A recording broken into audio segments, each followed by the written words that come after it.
Hi, my name is David New. I'm the founder and CEO of TinyPulse. So let me just dive right in. So a little bit about my background. So first company I started was Net Conversions, which was in business school. And when I dropped out, moved it to lovely Seattle and sold it to a Seattle company at Qualitative, which sold another Seattle company, Microsoft. And the next company was Buddy TV, which is located in Lower Queen Anne. And between Net Conversions and Buddy TV, I didn't take a lot of time off. But between Buddy TV and TinyPulse, I actually took quite a bit of time off. And so I wanted to share that story with you.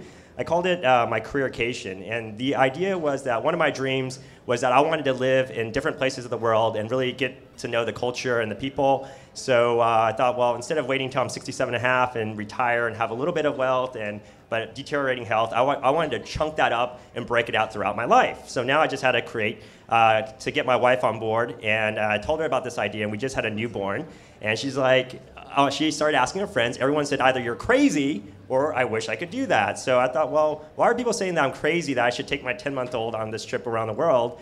And so I Googled flying with kids, and this is the first response. How can I make traveling with kids less of a nightmare?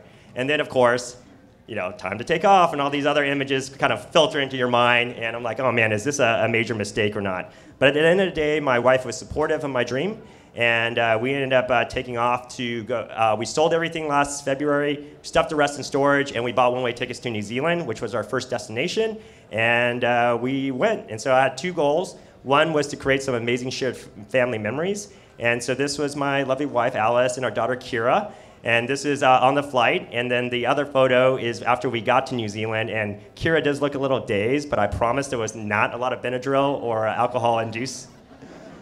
And then the second part is I wanted to also interview entrepreneurs and about best practices around leadership, culture, and managing people.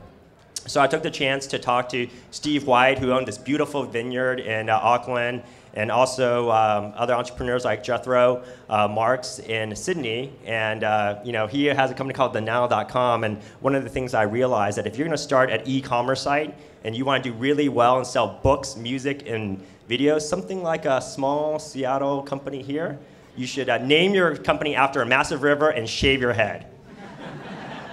So I interviewed all these people and got some really good tips, and that became the inspiration for TinyPulse, because one of the commonalities when I was talking to these business leaders is that one of the most haunting feelings is when someone said out of the blue, here's my 2 weeks notice. You're like, what? Where are you going? How come I see this coming? And then after that, it's about, well, how am I going to backfill all these roles? So that was the inspiration to create a system that gave them analytics around their most important assets, their people and culture, so they could get a pulse on how happy, frustrated, and burnt out their people were before retention sank or the culture became toxic.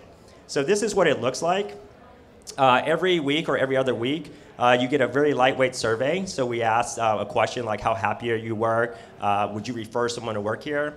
And then we allow people to give recognition to each other, so peer-to-peer recognition. And then also virtual suggestions, which provides a lot of opportunities for improvement throughout the workplace. And this is what it looks like to a manager. So it's a very graphical representation of how the workplace is feeling. So we have analytics around Google Analytics for our dashboards, or simply measure for social media. But if culture and people are our most important assets, why don't we have that around our people? So you can see the graphical breakdown and also their average versus the benchmark. And then in terms of the qualitative feedback, the recognition, we show what the cheers are. And you can see it can be something like a very specific result, like congratulations on the Cleburne deal, or someone's just saying, hey, you really brightened up my day, thanks a lot. And then we also, from an employee sourcing perspective, you get a lot of great feedback. So like this one example was, hosting conference calls while driving in rush hour traffic is highly dangerous. Of course it is, right? But the CEO's like, well, how come you guys didn't tell me that? But once he heard about that, he's like, well, we need to have that conference call at every day for half an hour, but you guys tell me what time you like to have it. So then they said, well, let's move it from 9 o'clock to 1:30. He said, done. So the employees really felt heard, and they were able to make this change and get a quick win. So then in terms of our users, so we're really delighted that we get to work with great clients like Amazon, SEO Moz, HubSpot, people who really care about culture. And we get, we see them tweet about it. So it's really, it makes us really happy that we're working on something that makes a difference for them. And we were really excited that someone said they got rickrolled on TinyPulse.